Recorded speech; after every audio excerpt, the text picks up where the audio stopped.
4 भाई थे, छोटे ने तीनों को जमा किया और कहा वालिद इस वक्त जिंदगी मौत से लड़ रहे हैं, उन्हें खिदमत की जरूरत है और मैं अजीब सा फैसला लेके आज तुम्हारे सामने खड़ा हूँ। वालिद की खिदमत आप करो तो वरासत से आपको कुछ नहीं मिलेगा, और अगर बाप की खिदमत मैं करूँ तो मुझे कुछ नहीं मिलेगा।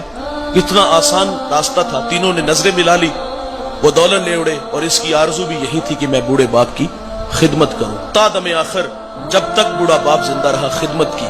जब दुनिया से जाने लगा, हमारे बूढ़े जब राजी होते हैं ना, हम देहाती हैं, तो एक जुमला बोलते जिसमें बड़ी मिठास है कि जा पुत्र तेनु सत्ते ही खैरा हो। जाते हुए बूढ़े ने कह दिया बेटे मैं तेरे पे राजी हूं। सांसें टूट गई, अल्लाह के पास चला गया। और जिंदगी में ये तलखियां थी, मईशत जो है वो बिल्कुल कमजोर थी। एक शब सोया, ख्वाब में एक अल्लाह का बंदा मिला। कहा फला शजर के नीचे 100 दिरहम पड़ा है, उठाओ ले आओ। कहा बरकत है? कहा बरकत नहीं है, क्योंकि कसरत और है बरकत और है। दूसरे दिन फिर मिले, कहा वहां 10 दिरहम पड़े हैं, कहा बरकत है? कहा नहीं। तीसरे दिन मिले, कहा वहां 1 दिरहम है, कहा बरकत है? कहा हाँ उसमें बरकत है। दिरहम उठाया, बाजार चले गए, वहां एक दुकानदार आवाज दे रहा था 1 दिरहम में 2 मछलियां। घर लाए, पेट चाक किए, उनसे 2 कीमती मोती निकले। एक मोती लेके बाजार गया, सुनार को दिखाया, उसने कहा पूरे बाजार में इसकी कोई कीमत अदा नहीं कर सकता। भला जमाना था, आज तो लोग दाल लगा लेते हैं। तो बादशाह वक्त तक बात पहुंची, उसने जवाहरी बुलाई। उस एक मोती की कीमत क्या तय पाई? 10,000 दिरहम, 20,000 दिरहम, 25,000? नहीं भाई, एक मोती की कीमत 30 खच्चर, उन पे जितना सोना लाद लिया जाए। वो सोना लेके घर चला गया। बादशाह ने दोबारा बुलाया, कहा तेरे पास कोई और मोती है? कहा हाँ है। कहा बेचते हो? कहा बेचता हूं। रेट कहा बदल गया।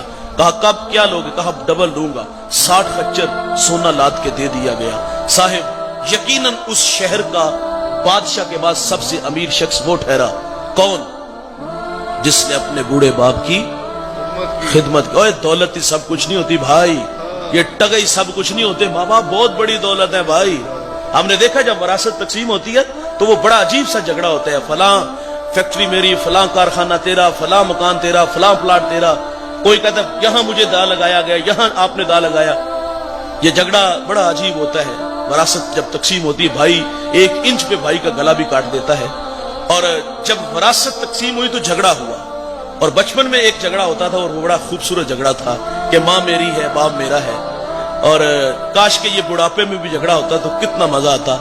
लेकिन बुढ़ापे में हमने देखा कि दौलत के भूखे बेटे दौलत पे झगड़े, और जब माँ बाप की बारी आई तो हर बेटा नजरें चुराता है कि तुझे तो पता है मेरा घर छोटा है, बच्चे ज्यादा है, खर्चे ज्यादा है। ये बात करते हुए में शर्म नहीं आती कि मेरा घर छोटा है, खर्चे ज्यादा है? कभी माजी की और आग पलट के देख, वो तलखियां देख, तेरे बाप ने तुझे कैसे पाला। 5 भाई तो तुम यार, ऐसा तो नहीं हुआ कि कहा कि 5 का खर्चा नहीं उठा सकता, 3 को दारुल अमान में छोड़ाओ।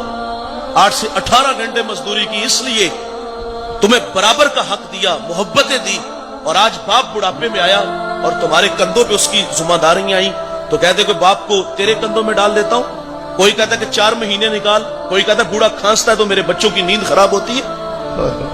यह मकाफात अमल है भाई, वो वक्त दूर नहीं होगा जिन बच्चों के लिए तूने बूढ़े बाप को घर से निकाला, वही बच्चे तुझे उठा के घर से बाहर फेंकेंगे। तो इनकी कदर करो, जिंदगी में करो। अगर नाराज गए ना तो मेरे नबी का फरमान है, अला उनब्बिउकुम बि अकबरिल कबाइर, फरमाया सहाबा में तुम्हें बड़े बड़े गुनाहों की खबर न दूं? अर्ज किया का इरशाद फरमाइए। फरमाया अल इशराकु बिल्लाह, अल्लाह के साथ किसी को शरीक ठहराना, व अकूकुल वालिदैन, वालिदैन की नाफरमानी करना, व कौलुज ज़ूर, और झूठी गवाही देना। बड़े गुनाहों में एक गुनाह माँ बाप की नाफरमानी है। तिरमिज़ी की रवायत, अबू हुरैरा रावी, बाबुल फित्न में यह रवायत मौजूद है। मेरे नबी फरमाते जब मेरी उम्मत में 15 बुरी खसलतें आ जाएंगी, रिहान हमराउ, उम्मत इंतजार करे सुरख आंधियों का, वज़लज़लातिन, जलजलों का, अनेक जमीन में दंसा दिया जाएगा और आसमान से भी ताबड़तोड़ हमले होंगे। वो 15 बुरी खसलतें कौन कौन सी हैं? इज़्ज़तु खिज़ल फ़ैउ दुअलन, फरमाया जब हुक्मरान तबका सरकारी खजाने को दोनों हाथों से लूटना शुरू कर देगा। वल अमानतु मगनमन, जिसके पास अमानत रखी जाएगी वो जाती माल समझ के हड़प कर जाएगा। वज़ ज़कातु मगरमन, मालदार लोग ज़कात देना छोड़ देंगे। वातुवल्लिमु लिगैरिद्दीन, उलमाए दीन दुनिया के तलबगार बन जाएंगे। व अता रजुलु इमरातुहु, आदमी बीवियों के फरमा बरदार होंगे। व अक्का उम्मुहु, माओ के नाफरमान हो जाएंगे। व अदना सदीकहु, दोस्त के साथ हुस्ने सुलूक से पेश आएंगे। व अक्सा अबाहु, बाप के साथ बदसलूकी करेंगे। व शुरिबतिल खुमूर, शराबें आम होंगी। इस उम्मत का अव्वल आखिर पे लान तान करेगा। फिर क्या होगा? सुरख आंधियां चलेगी। फिर क्या होगा? जलजले आएंगे। फिर क्या होगा? इन्हें जमीन में दंसा दिया जाएगा। फिर क्या होगा? आसमान से ताबड़तोड़ हमले होंगे। कब जवानों? जब माँ बाप औलाद के रवैयों से नाला हो जाएंगे। कब जवानों? जब माँ बाप औलाद के रवैयों से दुखी होंगे तो फिर रहमत खुदाबंदी हमसे रूठ जाएगी और उसकी नाराजगी के इजहार कभी आसमान से शालाबारी है, कभी तूफान है, कभी जमीन में खींच के ले जाया जाएगा।